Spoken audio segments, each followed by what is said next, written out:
and welcome to the channel. Today we're going to be talking about money.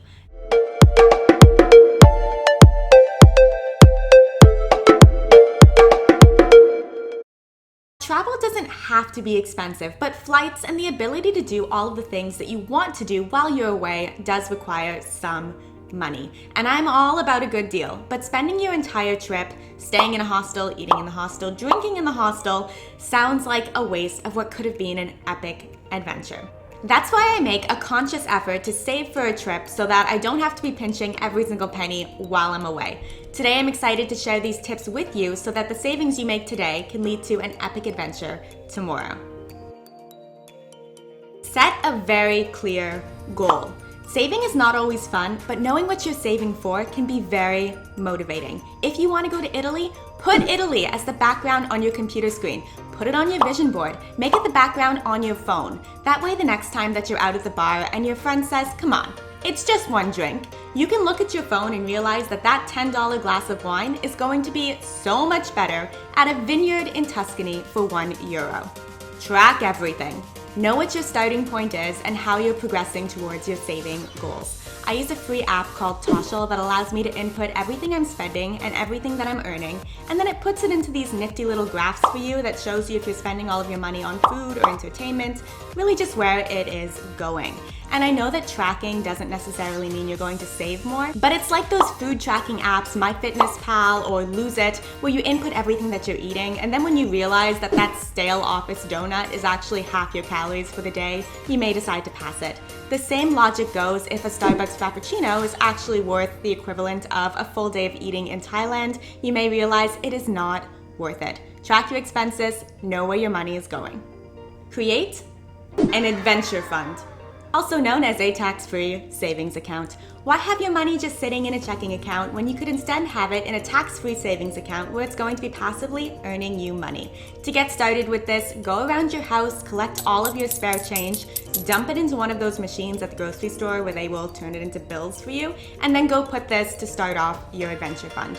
Or just take all your spare change and bring it into the bank. They won't like you, but you will be surprised at how that money actually adds up. And then automate transfers into this adventure fund.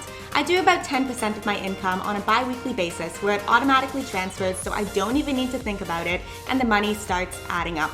Also, compound interest is a beautiful thing, so if you start saving now $5 today, down the road is going to be $10, and you don't even end up missing it if it's not in your account ready for you to spend. Know your tendencies. Gretchen Rubin has a fantastic book called The 4 Tendencies that explains what motivates us to do the things that we do. It's great insight into knowing why, even though we know we should do something, we don't necessarily do it. There are 4 different types: obligers, questioners, upholders, and rebels. The majority of us are obligers, which means we're externally motivated. Obligers are fantastic at sticking to habits when they are held accountable from others, but not necessarily when they're holding themselves accountable. That means if you know you want to start working out and you set yourself a goal where you will wake up at 6 a.m. and do a home workout, you're probably not going to do it. But if you had a friend that you were meeting at 6 a.m. to go for a run with, you will actually show up because you don't want to let that person down. This same mindset goes for money. Have someone else that's holding you accountable or doing the challenge with you, and you're likely to achieve this goal. On a similar note, regardless of your tendency, get support. Get an accountability partner. Tell someone. You know what? Tell everyone.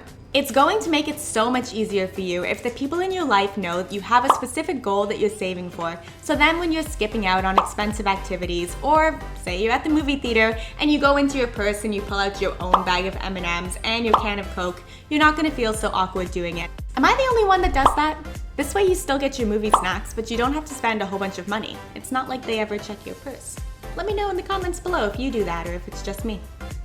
Better yet, take it a step further and get someone on board in the challenge to save money with you. It's more fun this way because you can host your own movie nights in and have a cocktail party, or even challenge each other to see who can have the cheapest grocery bill that week. It's just more fun and motivating to do things that involve a little bit of sacrifice with other people. If you don't have someone in your life that's willing to go in on it with you, look online. There are plenty of Facebook groups and forums and Reddit groups of other people that are trying to save money as well. You can then share the wins, the losses, and strategies that you're using with each other. Avoid sales. This may sound like a stupid tip if you're trying to save money. If there's something that you've been meaning to buy for a long time, yes, go for the sale.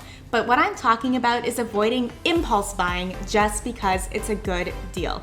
I can't tell you how many times I've gone to a store, seen a t-shirt that's regular $100 on sale for $10, doesn't quite fit properly, but it's a great deal. So I'll buy it and it's still in the cupboard a year later with the tags on it. Don't buy something unless you absolutely need it, and don't buy something unless you absolutely love it and know you're going to use it or wear it. Another good thing to ask yourself before you buy anything is how many hours would you need to work to make back this money? Another fantastic book is Your Money or Your Life. The basic premise of the book is that it is a lot easier to not buy something than it is to make that money back later.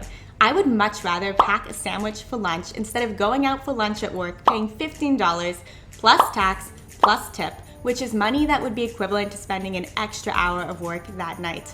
Finally, would you rather that item or have someone walk up to you and pay you in cash the equivalent of what that item is worth? 9 times out of 10, I would rather leave a t-shirt on a shelf if it meant that someone was going to come up to me and give me a $20 bill that I could keep.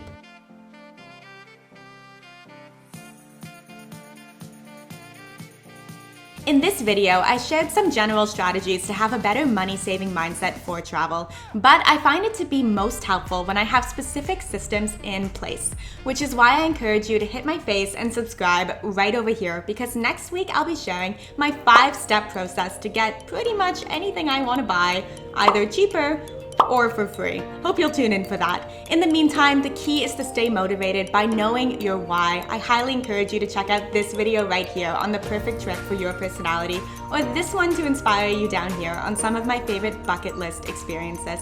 Hope you'll join me next week for some more money-saving hacks. See you then. Bye.